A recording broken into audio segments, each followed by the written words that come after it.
चलो स्टार्ट करेंगे। आज क्वेश्चंस राउंड में जाएंगे। पिछले क्लास में हम लोग क्या किए थे, शॉर्टकट्स थ्योरी, उसके ऊपर में जो भी स्पेशल ट्रिक बताया था उन सबको ध्यान में रखते हुए आज हम लोग क्वेश्चंस की तरफ जाएंगे। तो इसलिए क्लास का हेडिंग है important questions and most expected questions for number system.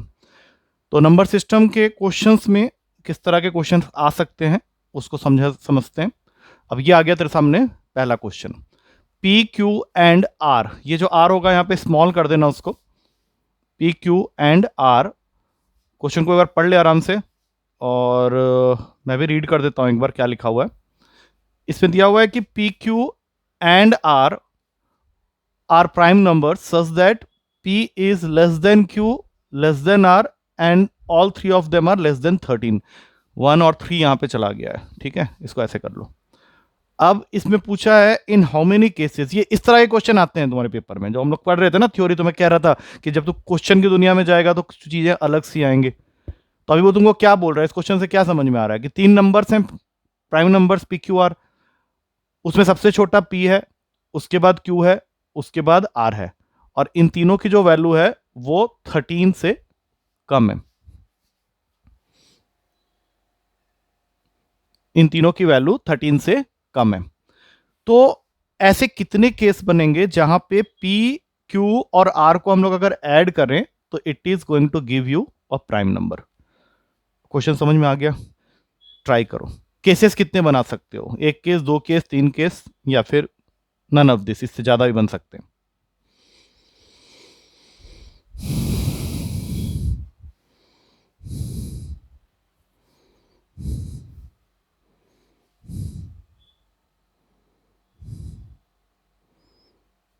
Her question के पीछे 2 मिनट का टाइमर लगा, क्योंकि मैंने काफ़ी सारे क्वेश्चंस निकाल लिए थे।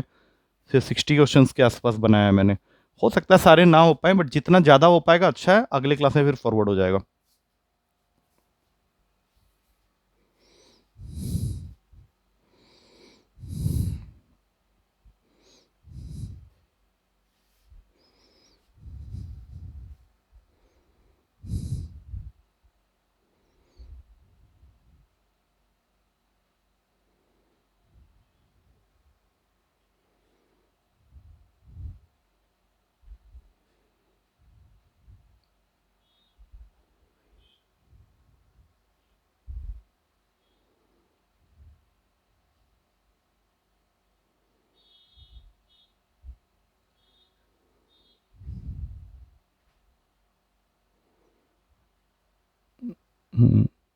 थोड़ा सा मतलब ब्रेनस्टॉर्मिंग वाला क्वेश्चन। ऐसे क्वेश्चन में कोई ट्रिक नहीं होता है, सोचना होता है हमें, सोच सोच के करना होता है। तो यहाँ पे थोड़ा दिमाग लगाओ, क्या करने पे केसेस बनेंगे। कोई एक केस बना अभी तक जिसमें हम बोल सके कि हाँ पे 137 वन प्राइम कब से होने लग गया?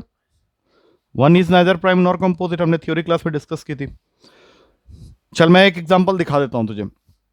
3 5 11, ये है तेरा P, ये है Q, ये है R। अब इनको ध्यान से देख, ऑर्डर का भी ध्यान रखना है। P must be less then Q and Q must be less then R। अब इसको ऐड कर, तो 3 + 5 + 11, ये तेरा 19 बन रहा है, विच इज ऑल्सो है प्राइम नंबर। तो ये तो हुआ एक केस। अब सोच और बन सकता है क्या? क्योंकि मैं एक है ऑप्शन में मार सकता हूँ टिक, लेकिन अगर एक और केस निकल आया तो फिर प्रॉब्लम हो जाएगी। इस तरह से सोचना होगा। उसके लिए तेरा दोस्ती जो है ना नंबर के साथ में बहुत तगड़ा होना चाहिए। अभी ऐसे मैंने सोचा, मुझे थोड़ा देर लगाया दिमाग, तो मुझे ये नंबर मिल गया। अब तो सोच और क्या हो सकता है।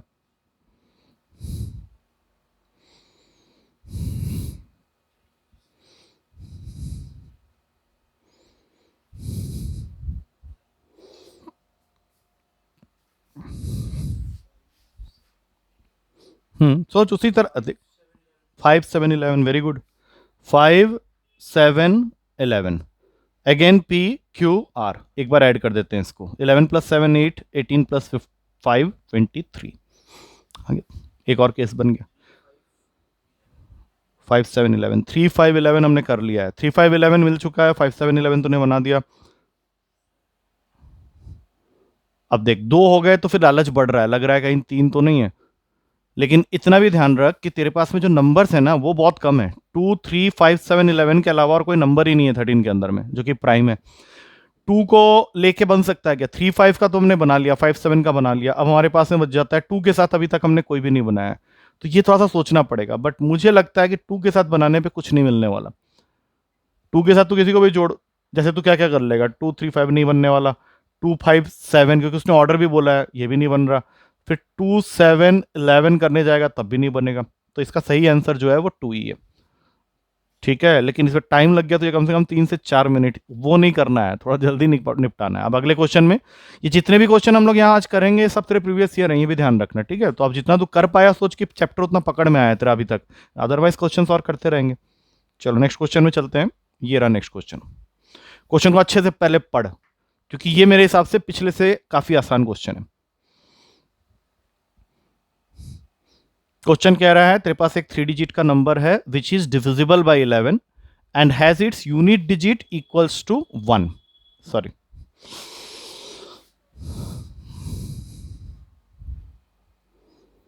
ठीक है, एक बार पढ़ ले अच्छे से जरा, उसको हाथ लगाते ही पीछे भाग जाता है। और साथ में ये भी बोला है कि the number is 297 more than the number obtained by reversing the digits. अब तुझे बताना है कि इनमें से कौन सा नंबर इसके लिए आंसर का काम कर सकता है। तीनों कंडीशंस देखने हैं, यूनिट डिजिट में 1 होना चाहिए, 11 से डिविजिबल होना चाहिए, और अगर हम लोग नंबर को उल्टा कर दें तो वो अपने आप से 297 ज्यादा हो जाए। ये तीनों कंडीशन को ध्यान में रखते हुए आंसर तक पहुंचना है। क्या लगता है, देख क्या लिखा है, the number is 297 more than the number obtained by reversing the digits. तो कोई भी आंसर अगर तू इनमें से पिक कर रहा है और उसको उल्टा कर रहा है, तो उनके बीच का जो डिफरेंस होना चाहिए वो 297 का होना चाहिए। इस बात को यूज करना है तुझे, मतलब यू कैन सॉल्व टोटली, तो इस चीज को भी यूज करके इस क्वेश्चन के आंसर तक पहुंचना है। ये जो लास्ट लाइन है काफी इंपॉर्टेंट है।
ठीक है, हाँ डी ऑप्शन ठीक है। इसको इस तरह से ही करना था।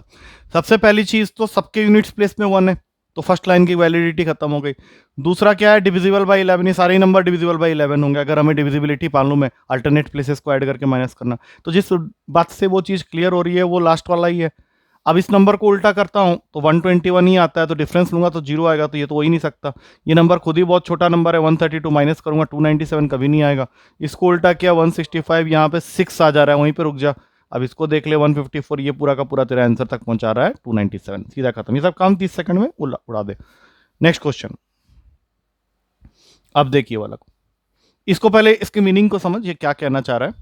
For a positive integer n, D of n का मतलब है number of positive divisors of n, या number of positive factors of n, और तुझे ये वैल्यू निकालने के लिए बोल रहा है डी ऑफ 12।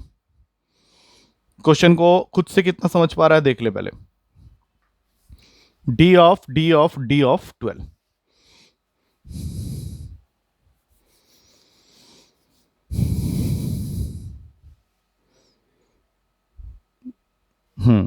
सब सारे फैक्टर्स लिखने पड़ेंगे वहां पे, ऐसा ना हो कि तो कुछ कुछ लिख के बाकी सब छोड़ दिया, उससे गलत आंसर आ जाएगा, तो ध्यान में रखते हुए लिखना है।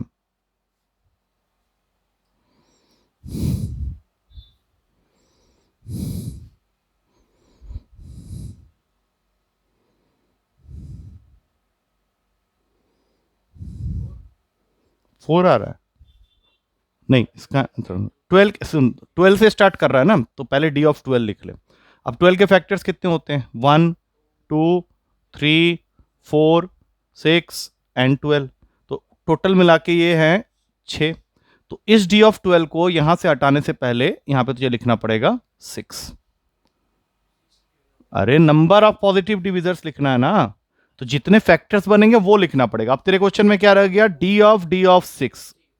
अब यहां से आगे खींच ले, फिर इसके नंबर ऑफ फैक्टर्स और फिर फाइनली जो आएगा उसके नंबर ऑफ फैक्टर्स।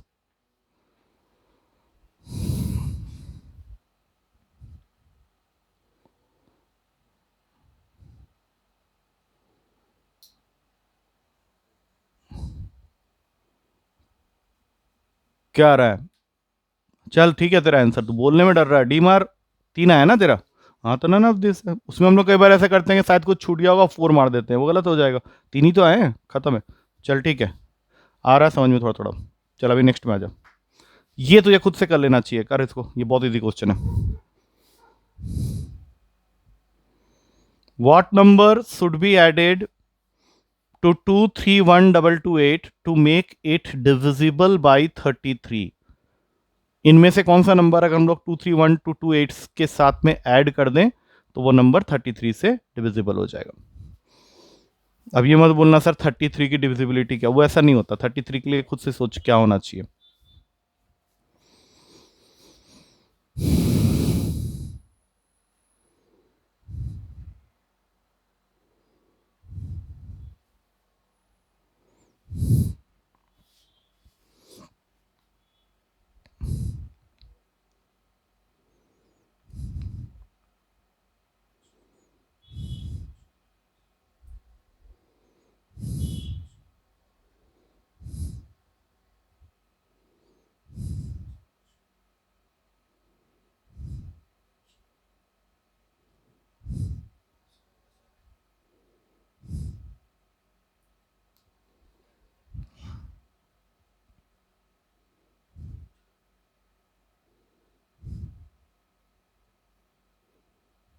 तो ऐसे डिवाइड कर करके देखेगा।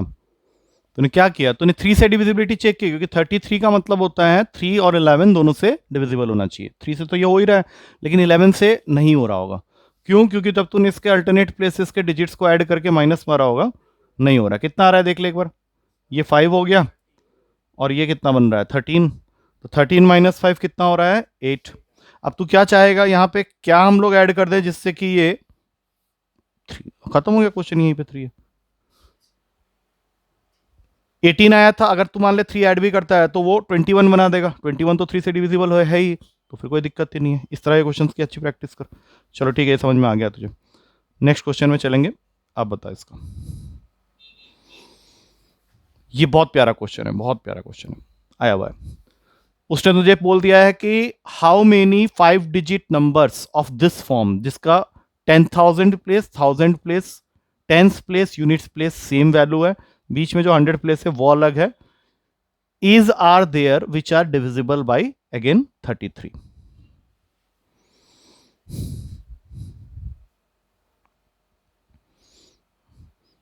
अब ये जो हम लोग क्वेश्चन कर रहे हैं ना, ये एग्जैक्ट तरह वही लेवल का क्वेश्चन है जो आ रहे हैं अभी पेपर में या आते गए हैं। इनके साथ दोस्ती हो जाएगा तो नंबर सिस्टम तगड़ा हो जाएगा तेरा, but it will take some time.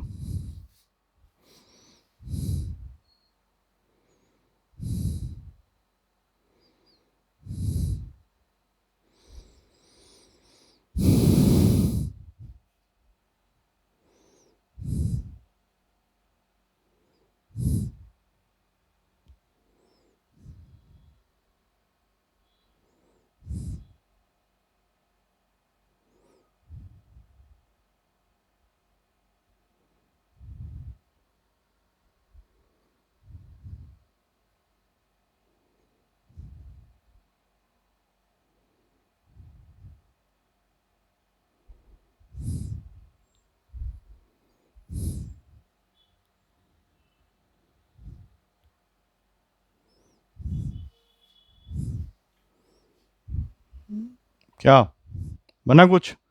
चल पहले एक तो चीज बता, इस नंबर को अगर मैं 11 से डिविजिबल करवाना चाहता हूं तो मुझे सबसे पहले क्या करना पड़ेगा? अल्टरनेट प्लेसेस करते हैं एक बार।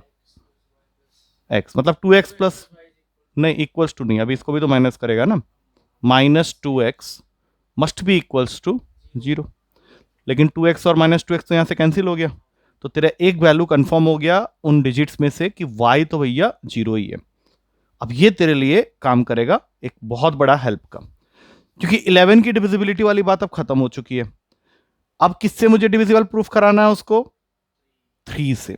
अब 3 से ये नंबर कब डिविजिबल होगा? जब ये जो चारों डिजिट्स है जिनको मैं सेम कह रहा हूं उनका सम 3 से डिविजिबल हो जाए। तो ये कैसे पॉसिबल है? 1 रखोगे तो नहीं होने वाला, 1 + 1 + 1 4 होता है, नहीं होगा। 2 से भी नहीं होगा, वो 8 हो जाएगा। तो नेक्स्ट सबसे पहली वैल्यू आई 3। अब 4 से फिर नहीं होगा, 4 को 4 बार ऐड करेगा 16 आ जाएगा, 5 लेगा 20 आ जाएगा, 6 लेगा तो 24 आ जाएगा। ये एक और आ गया 6666, और एक और आ जाएगा 9999। तो टोटल नंबर कितने बने? 3। मतलब नंबर क्या क्या है? 9909933033666066। कहानी खत्म हो गया, आंसर इज 3। 3 से डिविजिबल का मतलब है सम ऑफ द डिजिट्स। 0 तो फिक्स हो गया है, तो बाकी चारों का सम सेम नंबर लेना है, इसलिए इजी हो गया क्वेश्चन। चलो नेक्स्ट क्वेश्चन देख, अभी क्वेश्चन क्या है। उसी पैटर्न में क्वेश्चन है, अगर ध्यान से देखा जाए तो एक्स वाई ये दोनों डिजिट्स तेरे डिफरेंट होने चाहिए। एक्स वाई के साथ में अटैच है 3 वैल्यूज 2 3 5, 5 डिजिट का नंबर होना चाहिए, डिविजिबल बाई 3। उसमें उसने एक्स और वाई पे कंडीशन डाल दिया है कि एक्स प्लस वाई की जो वैल्यू होनी चाहिए that should be less than equals to 5। अब बताओ ऐसे कितने pairs of x and y हम लोग निकाल सकते हैं? ये क्वेश्चन तो कर सकता है, एक बार ट्राई कर, 2 मिनट के अंदर करने की कोशिश कर।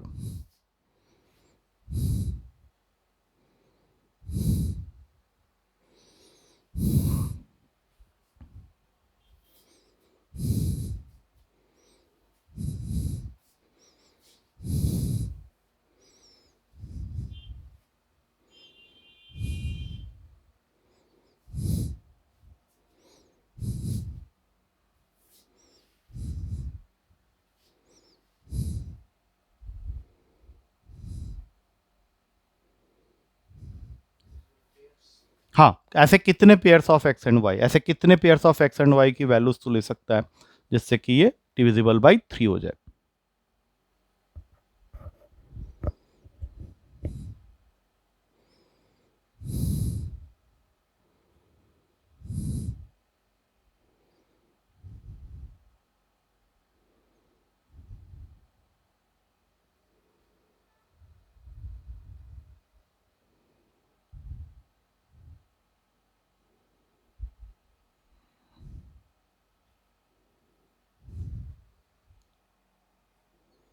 क्या हो रहा है? प्रॉब्लम हो रही है?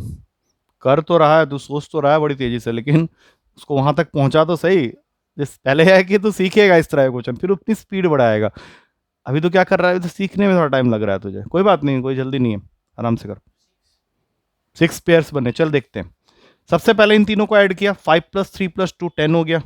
10 में तुझे और ऐड करना क्या क्या है? एक्स और वाई को, 10 + x + y। अब ये क्या क्या हो सकता है? 12 हो सकता है या फिर 15 हो सकता है। 18 तक जा नहीं सकता ये, क्योंकि x + y के ऊपर रिस्ट्रिक्शन डाला हुआ है कि it must be less than equals to 5। तो 12 लाने के लिए x + y की जो वैल्यू होनी चाहिए वो या तो 2 होनी चाहिए या फिर 5 होनी चाहिए। अब तुझे सिर्फ इतना सोचना है कि 2 लाने के लिए मेरा x और y क्या क्या वैल्यू ले सकता है। मैं स्टार्ट करता हूं, 1 और 1, 2 और 0, 0 2 नहीं ले पाऊंगा। 0 2 क्यों नहीं ले पाऊंगा? क्योंकि x की जगह अगर तू 0 लिख देगा और यहां 2 लिख देगा तो वो 5 डिजिट का नंबर ही नहीं होगा। ठीक है, ऐसा भी तो होगा। और 5 लाने के लिए तो क्या क्या ले सकता है x और y? बोलते जा। 2 3, 3 2, 4 1, 1 4, 5 0, लेकिन 0 5 नहीं ले सकता। 0 5 जैसे ही तू लेगा तो वो नंबर 5 डिजिट का नहीं। अरे अरे कितना हो गया? 1 2 3 4 5 6 7 वैल्यूज आ रहे। अच्छा, इसमें एक चीज अभी क्वेश्चन में क्लियर नहीं है कि क्या मैं एक्स और वाई को सेम ले सकता हूं या नहीं। तो थोड़ा सा कंट्रोवर्शियल क्वेश्चन है, जिस साल ये आया था तब भी कंट्रोवर्सी थी, क्योंकि उसने कहीं पे भी ये नहीं लिखा है कि x and y can be same. अगर नहीं लिखा है तो हम लोग सेम मान के चलते हैं, लेके चल ले, तो फिर टोटल आंसर इसका 7 हो जाएगा, अदरवाइज फिर 6 होगा। ठीक है, देख प्रैक्टिस कर, इन सब क्वेश्चन की जरूरत है। आ गया समझ में ना? चल नेक्स्ट। नेक्स्ट क्वेश्चन अब ये है दिमाग वाला, ये मैं बिल्कुल नहीं बताऊंगा, ये तुझे खुद करना है। जैसे इससे पहले मैंने सारे बता दिए ना, ये मैं वेट करूंगा तेरे, जब तक तू आंसर नहीं देगा मैं हिलूंगा नहीं। क्वेश्चन है all odd prime numbers up to 110 are multiplied together, what is the units digit in this particular product? दिमाग लगाना है इसमें, नहीं तो क्या होगा, तो कुछ एक बोल देगा सोच के क्या ऐसा ही होता होगा, शायद गलत हो जाएगा। ऑर्डर है और प्राइम होना चाहिए, और अप टू 110। अगर मैं सारे नंबर्स को मल्टीप्लाई कर दूं, प्रोडक्ट से उसको मतलब नहीं है, वो यूनिट्स प्लेस के बारे में बात कर रहा है कि ऐसे नंबर का जो भी यूनिट प्लेस आएगा वो फिक्स होगा एक ही वैल्यू से।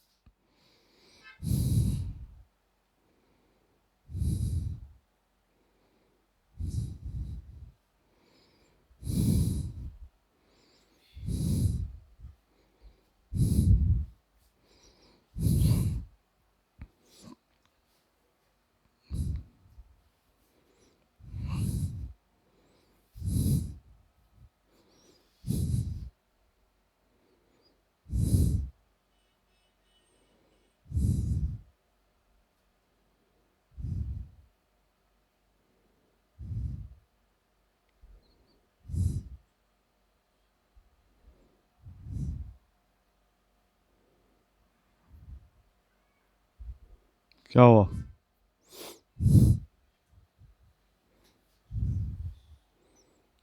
ज्यादा हार्ड नहीं है क्वेश्चन, तभी तो ये दिया था। अच्छा, पहला ऑड नंबर बता जो प्राइम है, 3। उसके बाद 5, 7, 9, क्या बोल रहा है, 11, 13। अब यहीं पे रुक जा, मल्टीप्लाई तो मैं करते रहूंगा, लेकिन एक बात समझ, अगर मैं यहीं पे मल्टीप्लाई करता हूं तो 3 5 जार क्या होता है, 15। मतलब यूनिट्स प्लेस में कौन आ गया, 5। अब ऐसा कोई भी नंबर जिसका यूनिट्स प्लेस 5 आ गया है, तो उसमें आप जितनी भी वैल्यूज मल्टीप्लाई करते हुए चले जाए, अगर वो ऑड प्राइम है तो 5 पे ही खत्म होगा। सोच के देख, अब तू क्या करेगा, 7 मल्टीप्लाई कर दे फिर भी 5 आएगा, 11 कर ले फिर भी 5 आएगा, यूनिट्स प्लेस की बात हो रही है ना। तो सीधा आंसर क्या हुआ इसका, सी ऑप्शन, दैट इज 5। दिमाग तेरा जीरो की तरफ जा रहा था, लेकिन जीरो नहीं आएगा। चल, आ गया समझ में। नेक्स्ट, अब ये क्वेश्चन देखना, ये भी मेरे हिसाब से इजी क्वेश्चन है, मतलब इसमें ज्यादा दिमाग नहीं है, इसलिए तो ये बोल रहा हूँ, ट्राई कर ले इसको एक बार। क्वेश्चन क्या है, what is the maximum value of small n, जो कि इस 3 के पावर में रखना है तुझे, such that n is equals to, ये पूरी वैल्यू है, is divisible by 3 to the power of n। n की वैल्यू दे रखी है तुझे 90 इंटू 42 इंटू 324 इंटू 55। तुझे इसको डिविजिबल बनाना है with 3 to the power of n। तो ऑब्वियस सी बात है, तुझे इन सारे वैल्यूज को 3 के पावर में ही तोड़ना पड़ेगा, और बाद में जब सारे पावर्स आ जाएंगे तो सबको ऐड करके देख लेना, वही तेरा n का वैल्यू होगा, मैक्सिमम वैल्यू ऑफ n। अब तोड़ना का काम तेरा है, कर ले, ये क्वेश्चन कर।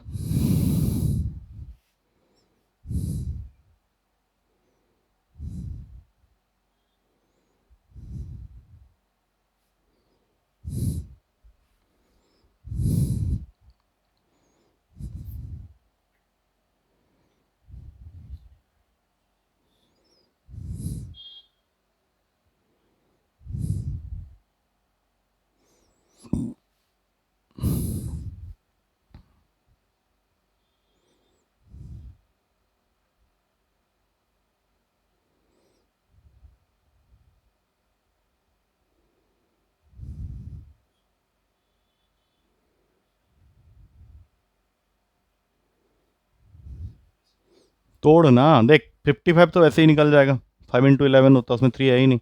90 को तो लिखेगा 3 का square 9 into 10, that is 2 into 5।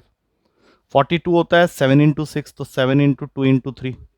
324 होता है 18 का स्क्वायर, 18 का स्क्वायर मतलब 2 इंटू 9 का होल स्क्वायर। अब 2 को रहने दे, 9 क्या हो जाएगा, 3 इंटू 3। तो यहां से तुझे 3 का पावर मिलेगा मैक्सिमम 4।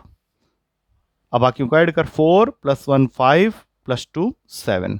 तो तेरा आंसर हो गया 4 + 2 + 1, आंसर इज 7। यही होगा तेरा 3 का मैक्सिमम पावर। इसी है क्वेश्चन, ये नंबर चेंज करके भी आता है, फिर 5 के पावर में डाल देगा क्वेश्चन को, कर सकते हैं। नेक्स्ट क्वेश्चन, अब जरा ये वाला देख, ये वैसे वाला क्वेश्चन हो गया फिर से जो अभी हमने किया था उस तरह का। How many pairs of x and y are possible in this particular number 763x4y2 if the number is divisible by 9। 9 की डिविजिबिलिटी क्या होती है, हाँ, sum of the digit must be due, तो बस यही तो करना है, इसमें और कौन सी बड़ी चीज़ हो गई।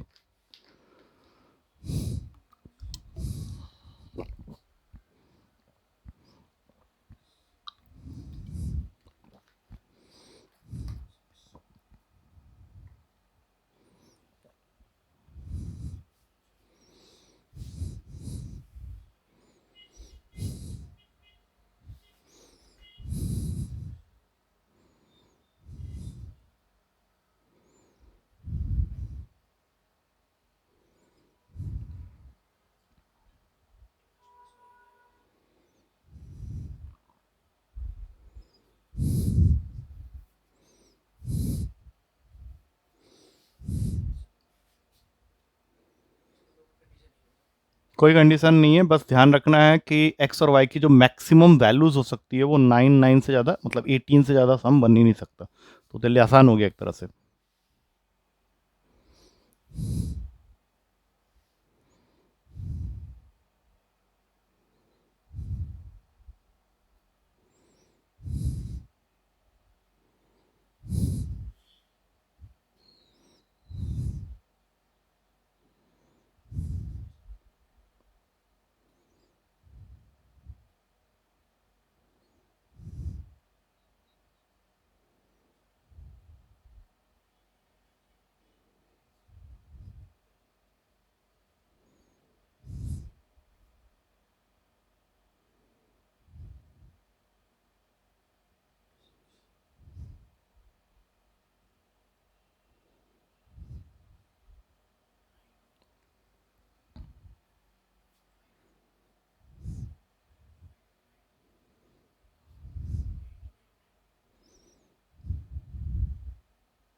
क्या हुआ? ऐड किया तूने सबको? कितना आया? 22। हाँ, अब 22 प्लस एक्स प्लस वाई, 22 के बाद 9 के टेबल में आने वाले नंबर कौन कौन से आ सकते हैं? 27, 36, 45 तक वो जा ही नहीं पाएगा, तो इसका मतलब है कि तुझे सम कितना लाना है इस केस में? 5 का, और इस केस में लाना है 14। तो मेन खेल क्या है कि तुझे ऐसे pair of x and y ढूंढने हैं जिनका सम 5 हो जाए और एक टाइम में 14 हो जाए। तो ये तो काम हम लोग कर सकते हैं, जैसे 1 4 हो गया, 5 0 हो गया, 0 5 हो गया, यहाँ पे 0 5 ले सकते हैं क्योंकि नंबर के बीच में एक्स और वाई है।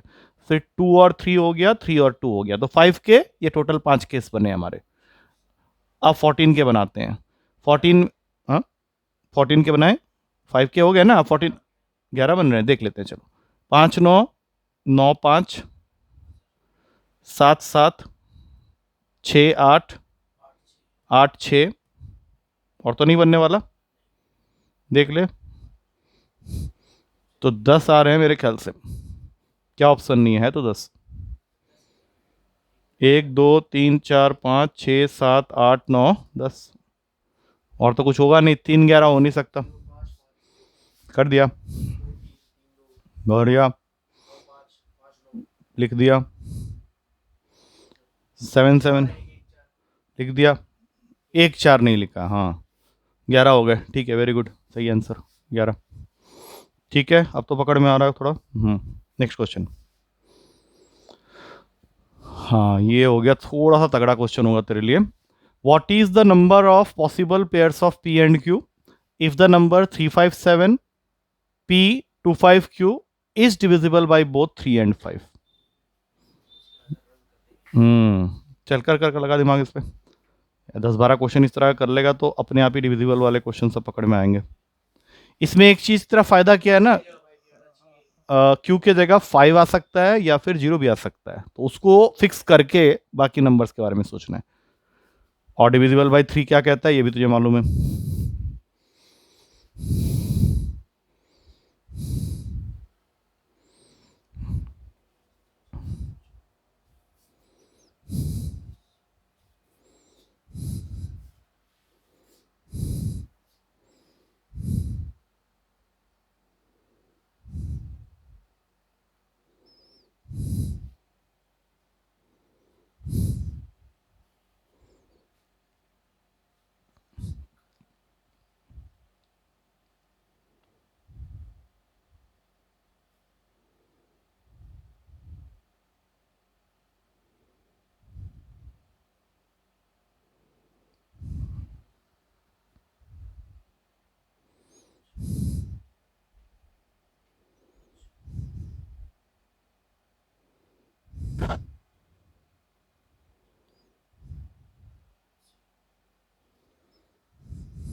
कहाँ फंस रहा है?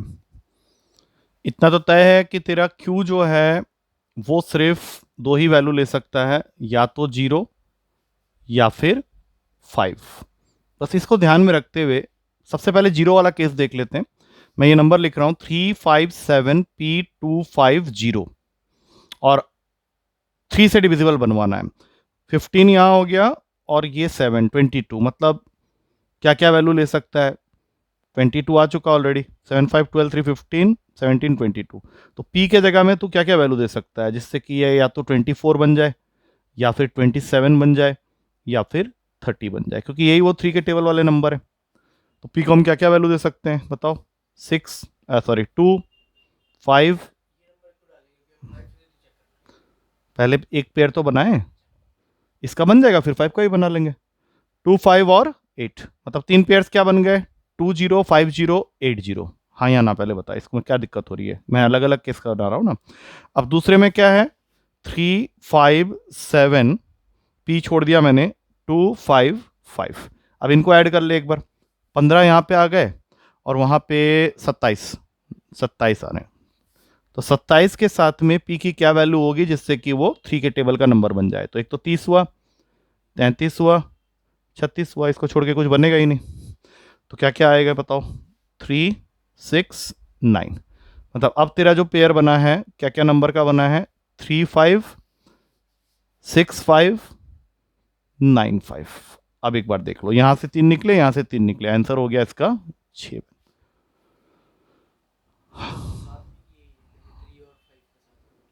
हाँ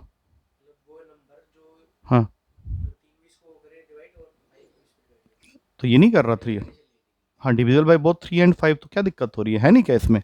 अगर मैं एक नंबर फॉर्म करता हूं 3 5 7 2 2 5 0, तो क्या ये 3 और 5 दोनों से नहीं हो रहा डिवाइड? वही तो मैं भी कर रहा हूं। फिर नेक्स्ट नंबर क्या बन जाएगा? 3 5 7, अब पी की जगह आ गया तेरा 8 2 5 0, ये हो गया दूसरा नंबर।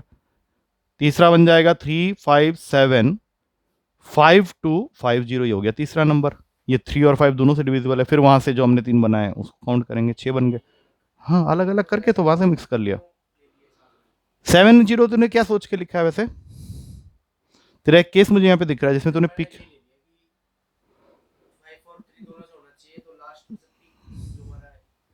एक सेकंड, क्यू में 0, हाँ तो वो तो मैं भी लिख रहा हूँ, 0 और 5 फिक्स कर दिया है मैंने। हाँ हाँ, तो 7 बना रहा है इसको। हम्म हम्म हम्म, यही 3 तो ही बनेंगे ना, और तो नंबर ही नहीं है हमारे पास में। और वैसे नहीं, वो ऐड करने के बाद बनना चाहिए ना। इसको अच्छे से समझ यार, ऐसे तो फिर गड़बड़ कर देगा तू। ठीक है, टोटल 6 ही बन रहे हैं, राइट। नेक्स्ट। हाँ, ये देखना, ये अप्रोचेबल क्वेश्चन ही तो कर सकता, मतलब इसमें ज़्यादा पंगेबाजी नहीं है क्वेश्चन के अंदर में। क्वेश्चन में तेरे पास में 3 वैल्यूज़ हैं जिनका सम उसने दे रखा है तुझे। पहला वैल्यू है 5P9, दूसरा वैल्यू है 3R7, तीसरा वैल्यू है 2Q8, और इन तीनों का सम दे रखा है तुझे 1114। क्वेश्चन बड़ी प्यारा सा है, what could be the maximum value of Q in this equation such that, इन तीनों का सम ये बन जाए। Q को हम कौन सी मैक्सिमम वैल्यू दे सकते हैं, सबसे ज्यादा वैल्यू क्या दे सकते हैं? अब उसके लिए तुझे पहले क्वेश्चन को स्टार्ट करना पड़ेगा और फिर सोचना पड़ेगा, क्योंकि तुझे ये सम लाना है किसी भी हाल में, और तुझे क्यू को मैक्सिमम वैल्यू देना अलाउड है। बाकी पी और आर थोड़े छोटे भी होंगे तो चलेगा।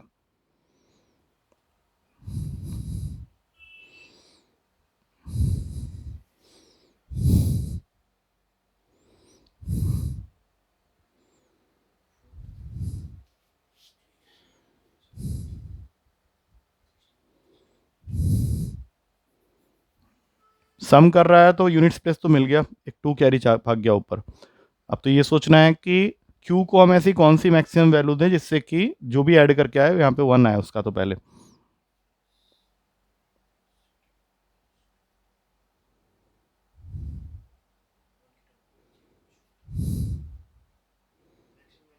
हम्म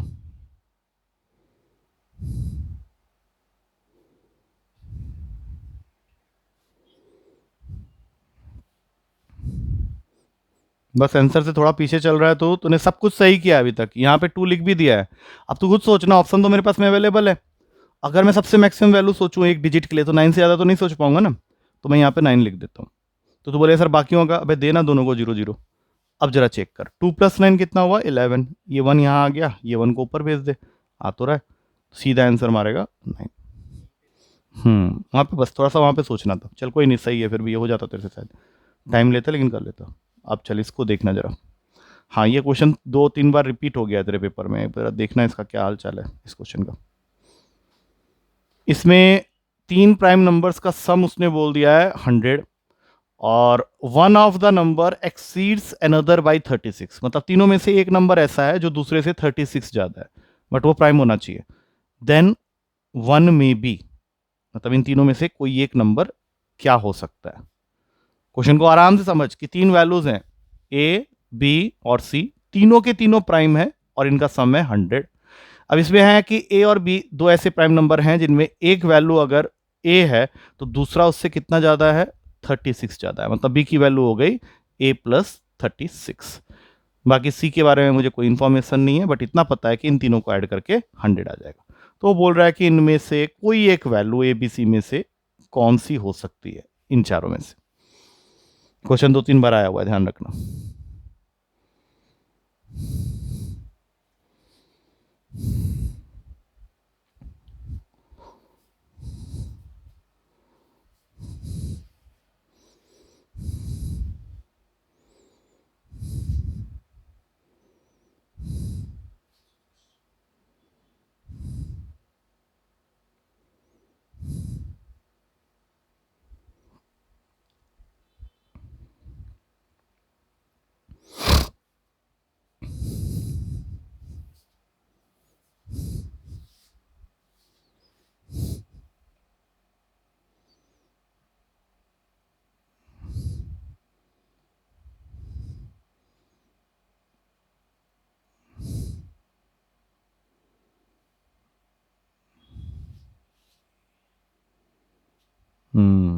हंस रहा है वहाँ पे।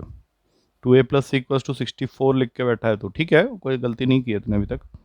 बट देन उससे तेरा होगा नहीं, क्योंकि 3 इक्वेशंस नहीं है तेरे पास, एक 2 ही इक्वेशन है, कैसे निकालेगा। एक यही है a + b + c = 100, और एक तूने लिख लिया 2a + c 64। इसका मतलब है तो ये ऑप्शन की मदद लेनी पड़ेगी, ठीक है। देख, हाँ एक सेकंड करते हैं। सपोज कर ले एक नंबर 17 है, तो दूसरा उससे 36 ज्यादा है, 36 ज्यादा कर ले तो बन जाएगा 53। सोच ले ये तेरा ए है, ये तेरा बी है, तो to make the sum equals to 100, जो सी की वैल्यू आ सकती है वो आएगी 30, जो कि प्राइम नहीं होता है, तो इसको भूल जा, ये नंबर तो नहीं। अब नेक्स्ट लेते हैं 29। फिर से एक बार शुरू करते हैं। ए को ले लिया 29, 36 आगे कर इससे तो आ जाएगा 65, लेकिन 65 तो प्राइम होता ही नहीं है, इसलिए ये ऑप्शन भी गया तेरे हाथ से। अब आते हैं नेक्स्ट नंबर सी 43। 43 को अगर ए बनाएगा तो तू आगे भी जा सकता है, पीछे भी जा सकता है, क्योंकि 43 ए है तो 36 ज्यादा करेगा तो बन जाएगा 79। तो इनका सम तो 100 से ऊपर भाग गया। अच्छा चल ऐसा करते हैं, 43 को सबसे बड़ा मान के 36 इसमें माइनस करके यहां लिख देते हैं 7। अब 43 + 7 हो गया 50, मतलब सी को देना पड़ेगा 50, तो ये भी गया। अब इसका मतलब है कि 2 इसका सही आंसर है, बट इसको भी कर लेते हैं कैसे हो रहा होगा। 2 लेने के बाद अगर हम 36 ना ऐड करके सीधा सोचते हैं कि एक नंबर तेरा हो गया, दोनों का बाकी दोनों का सम 98 होना चाहिए, ठीक है। एक को ले ले 36, एक को ले ले 31, सॉरी 36, और इसमें सॉरी 31 और इसमें 36 ऐड कर दे, कितना होगा। एक सेकंड, 2 आ गया था तेरे पास में, एक वैल्यू आ गई है 2। अब बाकी दोनों जो हैं उनके बीच का डिफरेंस कितने का है, 36 का है। ए और a + 36 कर देते हैं इक्वल्स टू 100। 36 + 2 कितना हो गया, 38। तो 2a + 38 = 100। तो यहां से 2a की वैल्यू आ गई तेरी 62, a हो गया 31। अब a 31 है तो दूसरा नंबर जो है उसमें 36 ऐड कर दे, कितना बन गया ये, 67। अब 67 एक नंबर है, 31 दूसरा नंबर है, और तीसरा नंबर मैंने क्या लिया था, 2, तो इनका सम जो है 100 भी बन रहा है और तीनों के तीनों प्राइम भी है, तो D is the correct answer. ठीक है, इसलिए ऑप्शन सही होगा, और तो कुछ बन नहीं रहा उसमें तेरा काम। Next question. हाँ, ये देख ले, ये ऐसे क्वेश्चंस तो कर लेने चाहिए तुझे, इसमें मेरी हेल्प की जरूरत नहीं है, और ये पूरा का पूरा डिपेंड करेगा तेरा क्यूब व्यूब तूने अगर याद किया होगा तो काम जल्दी हो जाएगा। अब वो वैल्यूज जो जिस तरह के हैं उसमें क्यूब का जानकारी होना जरूरी है, अदरवाइज लंबा पड़ जाएगा तुझे क्वेश्चन। देख एक बार।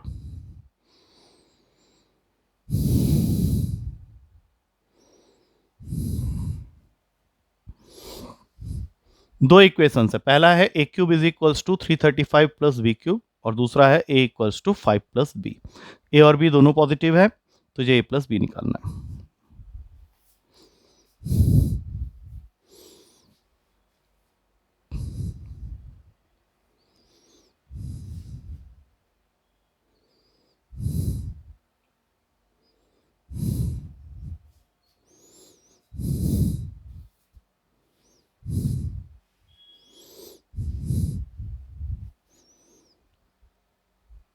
ज़्यादा लंबा और पेचीदा मामला मत करना, अब पहले से इक्वेशन बना के सॉल्व किए जा रहे हो, उसमें फंस जाओगे, टाइम ले लेगा बहुत ज़्यादा। हो सकता है आंसर आ जाए लेकिन it will take lot of time, कुछ और दिमाग लगा बढ़िया वाला।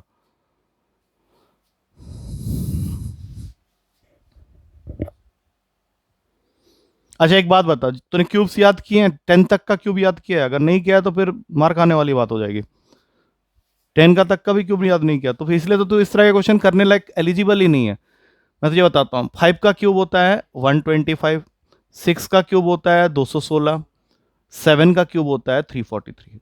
तुझे आज पता चलेगा कि मैं तुझे क्यूब याद करने क्यों बोलता था, क्योंकि अगर तुझे 7 का क्यूब याद होता तो तू यहाँ पे ये सोचता कि भैया 335 और बी का क्यूब, मतलब एक नंबर का क्यूब ऐड होके एक तीसरे नंबर का क्यूब मिल रहा है मुझे। तो अब तू खुद सोच कि 343 लाने के लिए 335 में तुझे कितना ऐड करना पड़ेगा? 8। इसका मतलब है कि तेरा ए कंफर्म हो गया 7 है और बी कंफर्म हो गया 2 है। और इस बात को कैसे और कंफर्म कर लोगे? ये वाले इक्वेशन को देख के, अगर मैं बी को यहां भेज दूं तो क्या ए माइनस बी 5 नहीं हो रहा? अब यहाँ पे ए क्या है मेरा 7 और बी क्या है 2, कोई कैलकुलेशन की जरूरत नहीं है। तुझे पूछा क्या है क्वेश्चन में?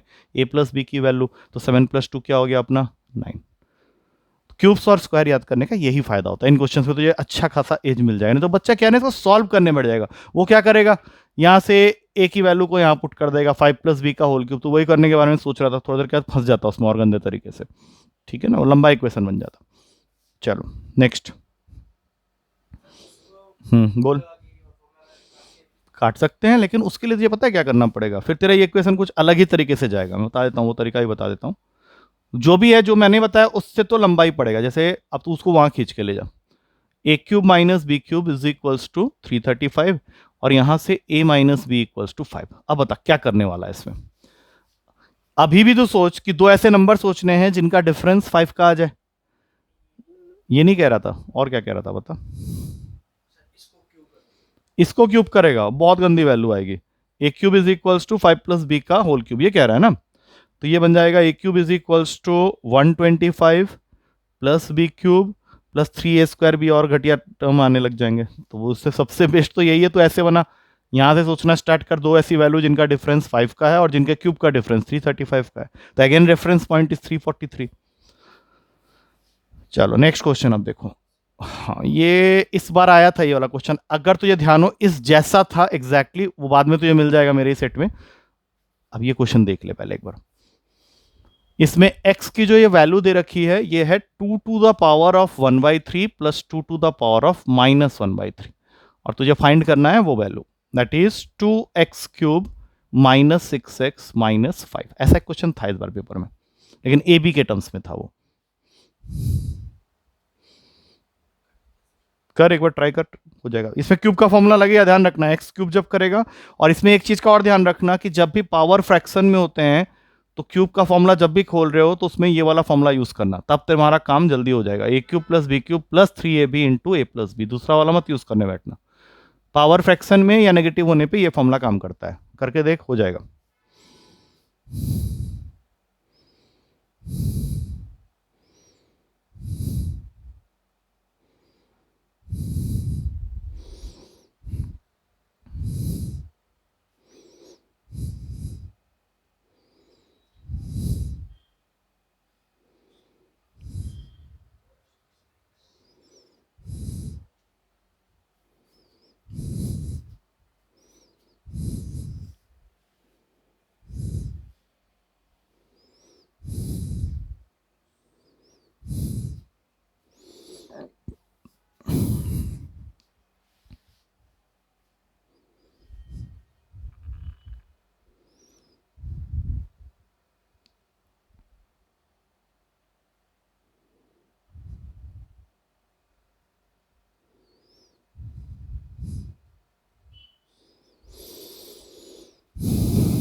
नहीं नहीं नहीं, नहीं। क्यूब कहाँ उड़ा दिया तूने?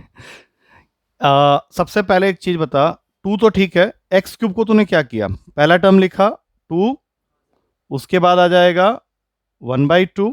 अच्छा, उसके बाद क्या आएगा मैं तुझे बताता हूँ, 3 × 2 की पावर 1/3 इंटू 2 की पावर -1/3, और ब्रैकेट में ये ना लिख के यहाँ पे एक्स लिख दे, ये तेरा पूरा का पूरा वो है। नहीं आया समझ में मेरे ख्याल से?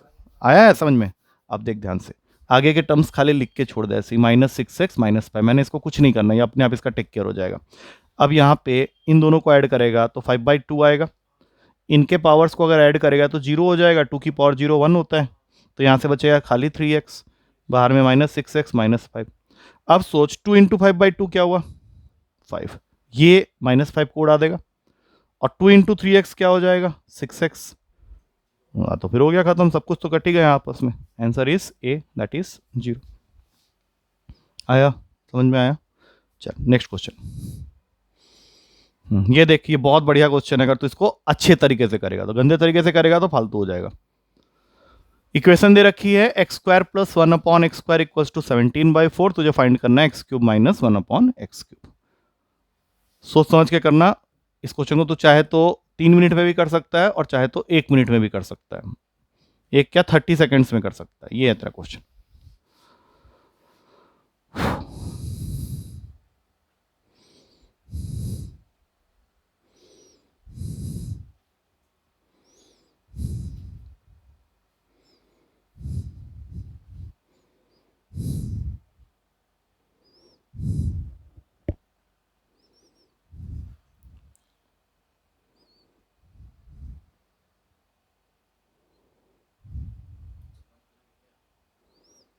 x² +